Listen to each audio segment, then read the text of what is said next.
Ano bang ibig niyong sabihin? Na ang kulé mula Mexico, Peru, Venezuela, El Salvador, Estados Unidos, China o Japan ay mas mababa kaysa kulé sa Catalunya? Ano to? Anong klaseng diskriminasyon to sa tao? Ano ang ibig sabihin ng pamilya? May nagpadala sa akin ng video ng batang Polish na unang bisita sa Carnao at ito ang reaksyon niya.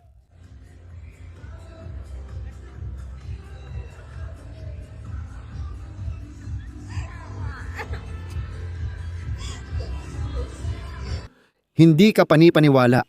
Pumasok ang bata sa stadium, bumaba sa hagdan papunta sa damuhan, at nang makita niya ang stadium, sobrang namangha siya na wala siyang nagawa kundi umiyak. Isang bagay na damdamin, isang paraan ng pamumuhay. Ang batang ito, 25 taon na ang nakalipas. Ako iyon. Sigurado akong marami sa inyo, saan mang panig ng mundo, ay gagawin din ito kapag bumisita kayo sa templo ng Blaugrana. Bakit ko ito pinag-uusapan tungkol sa nangyari sa batang ito? Kasi may mga kandidato sa pagkapangulo ng Barcelona na tumatakbo para maging presidente, para maging kinatawan. Hindi lang ng mga miyembro, na sa kampanya ay gusto nilang manalo sa lahat ng paraan ng boto, ng pirma ng mga miyembro. Pero ang Barcelona ay higit pa sa isang club, higit pa sa isang club dahil ang Barca ay lumalampas sa lahat ng uri ng hadlang. Ang Barca ay pandaigdigan, isa itong global na tatak, isang tatak na nagbubuklod ng mga tao, ng mga nasyonalidad mula sa lahat ng bansa sa mundo. At ang Football Club Barcelona, siyempre, ay pagmamay-ari ng mga miyembro nito. Pero mayroon itong malawak na karamihan ng taga-suporta. Malawak na karamihan sa labas ng Catalunya. At bakit ko ito sinasabi? Dahil walang kandidato ang dapat magdiskrimina kanino man. At sa aking pananaw, ako ay taga-Onuba, taga-Huelva ako, timog ng Espanya. Hindi ako taga-Barcelona o taga-Catalunya. Hindi ako miyembro ng Barca. Sa ngayon, ako ay miyembro ng isang penya at para sa akin ay talagang hindi maganda o hindi magaganda. Sa maramihan, ang mga argumento at paliwanag na ibinibigay ni Marqueria at Victor Font. Tungkol sa mga turista, kapag ganoon ang tono ng usapan, talagang kumukulo ang dugo ko. At sigurado akong pareho rin kayo. Sana marinig din ako ng mga nasa bahay. Hindi ko itinuturing ang sarili ko. At hindi rin ako tagahanga na pangalawa lang, kahit hindi ako miyembro o taga-Catalunya. Ako ay Andalus, taga-Huelva ako, taga-Bululos, Par del Condado. Tulad ng maraming tao, maaaring galing ka sa Peru, Venezuela, Australia, Asia, China, Hong Kong, o kahit saan mo gusto. Tayo ay mga mamamayan ng mundo. Ang Barca ay isang malaking tatak. Ang Mezcun Club ay higit pa rito. Ibig sabihin, ang Barca ay pandaigdigan, minamahal at hinahangaan sa buong mundo.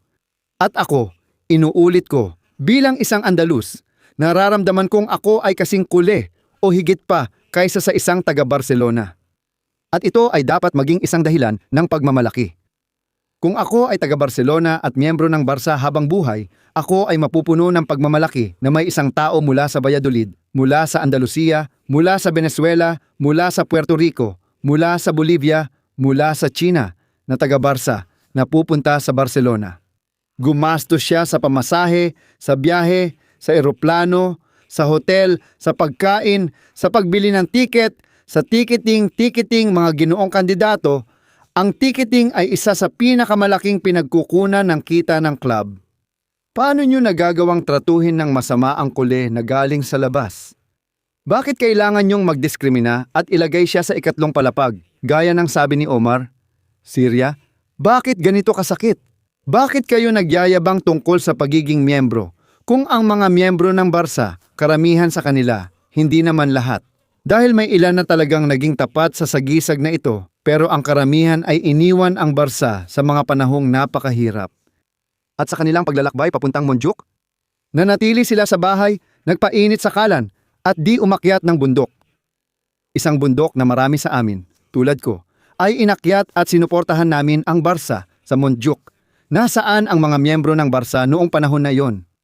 Hindi dapat hatiin ang diskursong yan ng pagkakabaha-bahagi at galit. Hindi ko tinatanggap yan. Kasama ako kay Laporta at kasama ako sa mga taong nagdadagdag para sa Barca. At sa sinasabi kong ito, Pakiramdam ko ay dinidiscriminate ako. Pakiramdam ko ay inaalis ako. At gusto kong sabihin ang isang bagay sa mga sarado ang isip, sa mga Taliban. Malinaw kong sinasabi ito sa inyo. Taga Huelva ako. 5 taon na akong nagtatrabaho sa internet, sa mga social media, at gumawa ako ng proyektong tinatawag na Barsa Hoy mula sa simula. Sa ngayon, halos 1 milyon na kaming mga kuler mula sa iba't ibang panig ng mundo. Sa lahat ng platforma, dito sa YouTube, halos kalahating milyon na kami. Hindi naman kami higit sa iba, pero sa pamamagitan ng aming sariling pagsisikap mula sa labas, walang tulong at hindi konektado sa club, nakamit namin ang mga kamangha-manghang numero. Kami ang nangungunang kule channel sa mundo. Tuwing may laro ang Barsa, tampok ang sports narration ng club. Isa kaming channel na sa ngayon ay nauuna pa sa mga malalaking media at tagapagsalita ng bansang ito.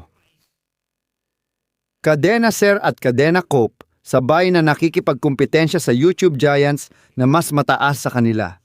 Malaking karangalan ito dahil si Gerard Romero ang number 1 para sa akin, pero nandito kami sa YouTube na mas mataas pa sa kanya sa mga higante. Isang magandang bagay.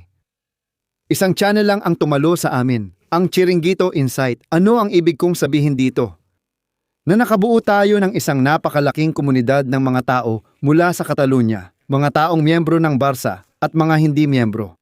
Dahil dito, napatunayan ko kung gaano karami ang mga kuler sa iba't ibang bansa na kumakatawan sa Barsa sa buong mundo.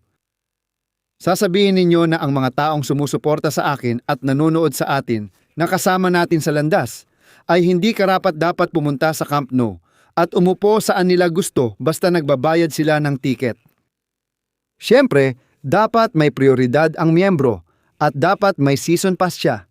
At dapat may mga serbisyong nagbibigay sa kanya ng kalamangan kumpara sa hindi miyembro.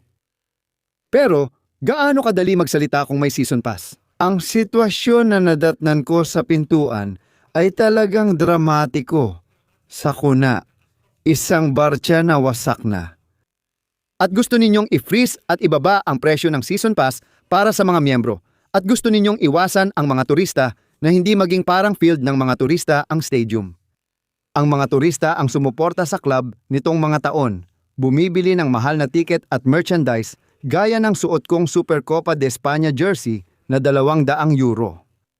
O ang Efremin, unang uniforme na binili ko ngayong taon sa pagbisita ko. Magkano ang nagagastos ko tuwing pumupunta ako sa Barcelona? Sa kabutihang palad, sa huli, inimbitahan ako ng mga sponsor, pero minsan nagbayad din ako ng sarili kong ticket. At nagbayad ako ng eroplano, nagbayad ako ng hotel, nagbayad ako ng pagkain, nagbayad ako ng tirahan, at nagbayad ako ng maraming bagay. Huwag sanang abusuhin ang mga tagalabas. Natuto ako ng Katalan, ganap ko itong naiintindihan. Alam ko rin ang pakiramdam at kultura ng pagiging bahagi ng club, pati ang politika nito. Nirerespeto, hinahangaan, at mahal ko ito. Pero sana huwag nila akong tratuhin ng masama o parang pangalawang klase lang na tagahanga o digital media lang na nagtatrabaho araw-araw para sa Barsa. Parang pangalawang klase lang kami. Kahit wala kami roon, huwag nila akong gawing ganoon dahil katulad o mas higit pa ako sa mga nandoon. Sigurado akong marami rin ang nakakaramdam nito. Kaya hinihiling kong i-like, i-share at mag-comment ka sa ibaba. Ano ang masasabi mo sa mga grupong tutol kay Pangulong Joan Laporta na naghahati sa mga tagahanga ng Barsa? Dahil napakahalaga ng isang eleksyon pero hindi dapat manalo ng boto kahit anong paraan lang. Ang diskriminasyon sa mga tao ay isang nakakatakot na bagay at kung pinapaupo mo sa malayo ang hindi miyembro, ikaw ay nagdidiskrimina. Sa isang napakapangit na paraan. Huwag mong kalimutan, para lumago ang club, kailangan ng mga taong magbabayad ng malaki at ang mga galing sa labas ay nagbabayad naman. May mga taong ginagastos ang ipon para makapunta sa Barcelona at mapanood ang paborito nilang Barsa. Hindi ito madali. At syempre, lahat mahal.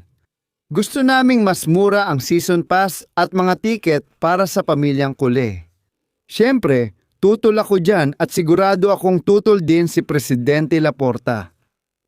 Pero iniwan nila ang napakalaking pagkakautang Kaya kailangan nating magbayad para makapagpatuloy. Kung di mabayaran ang mga gamit, di gagana ang club. Kaya huwag tayong magtangkang maghati-hati at maglabas ng mga argumento na wala sa lugar at wala ng saysay sa panahon ngayon. Talagang masakit para sa amin, para sa mga tagalabas, sa mga kule na tagalabas, sa mga taong araw-araw nagtatrabaho para sa club na galing sa labas. Tama na ang pagturing sa amin na parang tanga, kunwaring paggalang at pagtingin na basta tagahanga lang, lalo na sa kaso ko bilang digital media. Na nagtatrabaho kami para sa club na parang pangalawa lang, na hindi kami pinapansin, na hindi kami binibigyan ng accreditation. Kahit na may mga numero kami na malinaw na makikita na pwedeng makita ng lahat. Kaya ang mensahe ko para sa sino mang gustong tumanggap nito, nandito lang, iwan mo sa mga komento kung ano ang opinyon mo at magkita tayo sa susunod na video. Igalang mo ang tagahanga ng Barca dahil kung hindi mo siya igagalang, nagkakamali ka. Mabuhay ang Barca, Catalunya, Huelva at buong mundo. Ang Barca ay higit pa sa isang club, kaya ipakita natin ito.